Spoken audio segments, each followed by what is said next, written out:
Assalamualaikum warahmatullahi wabarakatuh. Halo semuanya, perkenalkan nama saya Sulistiawati dari kelas 1B jurusan Pendidikan Biologi Universitas Sultan Ageng Tirtayasa. Di sini saya akan membahas tentang laboratorium. Video ini dibuat untuk memenuhi mata kuliah teknik laboratorium. Laboratorium menurut bahasa Latin artinya adalah tempat kerja.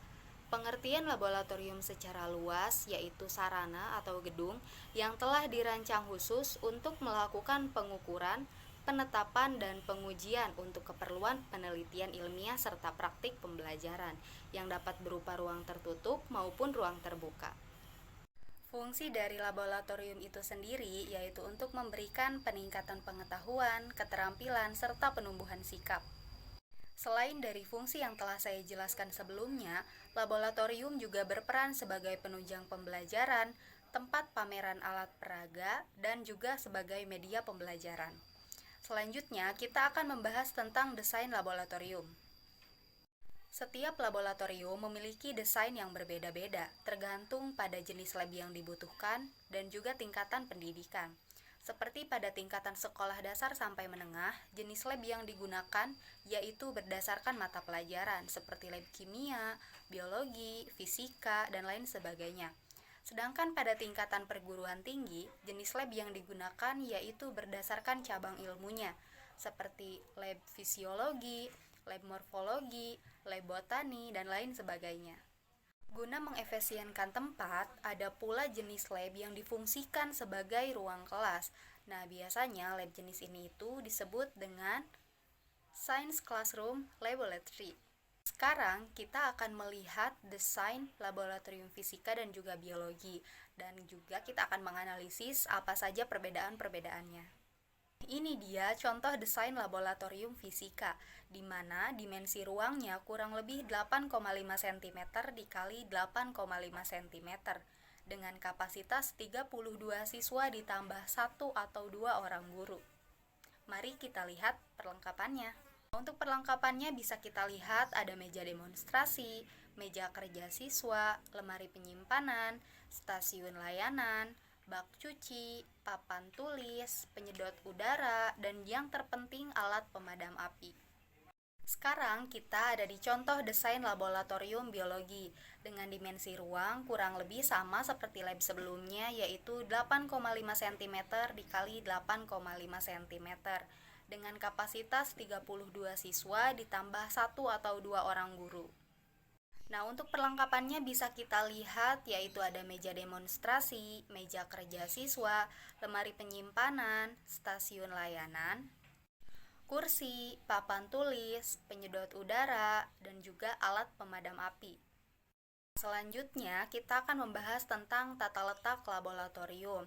Ada beberapa faktor yang harus diperhatikan dalam membuat suatu gedung atau ruangan laboratorium, mulai dari lokasi dan juga penataan ruangnya.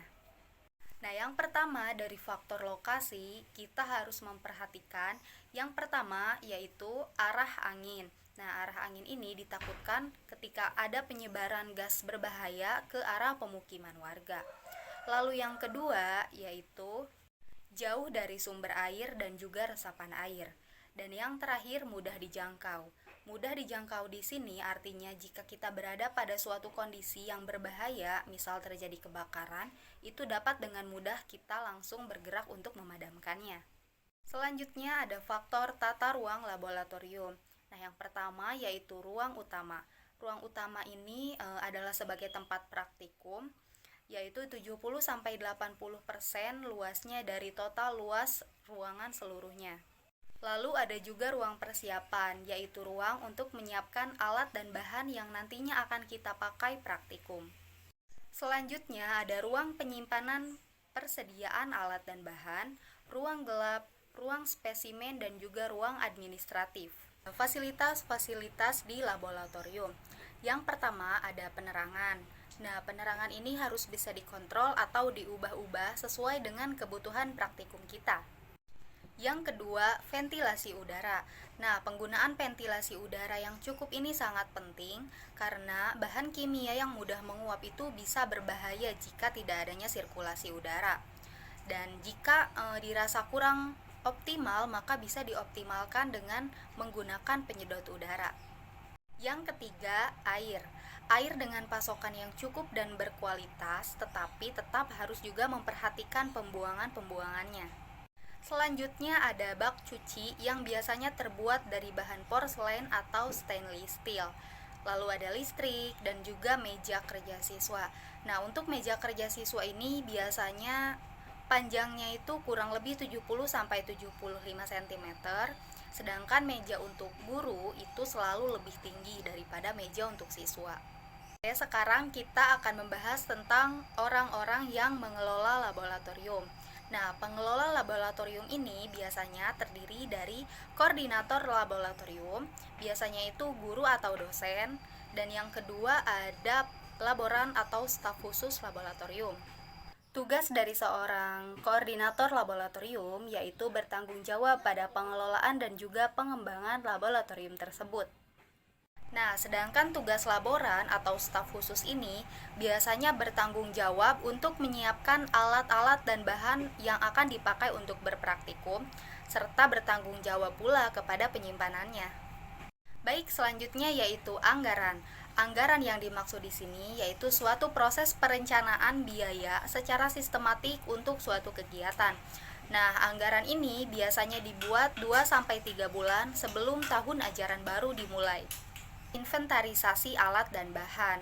Nah, biasanya inventarisasi ini dibuat pada suatu buku atau menggunakan sistem komputerisasi. Nah, fungsinya itu untuk memudahkan kita ketika akan memeriksa alat dan bahan yang ada di laboratorium. Itu teknik penyimpanan alat dan juga bahan. Yang pertama, keselamatan pemakai alat dan bahan tersebut.